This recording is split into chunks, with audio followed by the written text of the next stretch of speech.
Viewers ஆஹா கல்யாணம் நிப்ரமோ மகாவுடைய friend Aishwarya வர வைக்கிறாங்க. அக்கா எனக்கு காரணம் இது மாதிரி வர வைக்கிறேன், இதுதான் பிளான் அப்படின்ட்டு ஐஸ்வர்யா சொல்லிடுறாங்க. அதே மாதிரி அவங்களுடைய பிளானும் செம்ம ஒர்க் அவுட் ஆகுதுன்னு சொல்லலாம். இப்போ மகாவுடைய ஃப்ரெண்டு வந்தோடனே ஹாய் மகா எப்படி இருக்குன்னு சொல்லிட்டு கை கொடுத்து இது மாதிரி எல்லாம் பேசவும் சூரியக்கு ஒரு மாதிரி கோவம் வருது. யார் இவன் அப்படின்ட்டாங்க. அதுக்கப்புறம் பாட்டி தாத்தா இது என்னுடைய ஃப்ரெண்ட்ஸ் இங்கே வேலை விஷயமா வந்திருக்கா, இங்கே நம்ம வீட்லேயே தங்கிக்கலாம்ல அப்படின்ட்டாங்க. ஏமா அதில் போய் என்ன தங்கிக்கலான்ற மாதிரி ராஜலட்சுமி சொல்கிறாங்க. கேட்ட உடனே சூர்யாவுக்கு ரொம்பவே கோவம் வருது. என்ன இது இப்படி அம்மாவே ஒத்துக்கிட்டாங்க, இவனே எதுக்கு இங்கே தங்க வைக்கிறாங்கன்ற மாதிரி தான் சூர்யா ரொம்பவே கோவமாக இருக்காங்க. அதுக்கப்புறமா மகா சூர்யா பார்த்து நக்கலை சிரிச்சுட்டு வா சந்தோஷ் நம்ம போகலான்னு சொல்லிட்டு அவங்க ஃப்ரெண்டை கூட்டிகிட்டு மேலே கிளம்பி போயிடுறாங்க.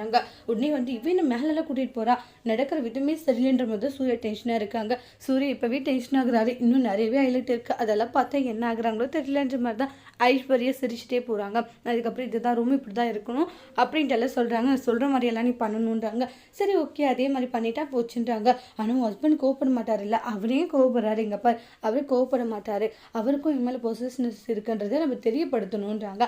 கண்டிப்பாக பண்ணிடுவோம், உன்னுடைய வாழ்க்கை நல்லா இருக்கணும் எதுனாலையும் பண்ணுவோம் மகான்ட்டு அவங்க ஃப்ரெண்டும் சொல்கிறாங்க.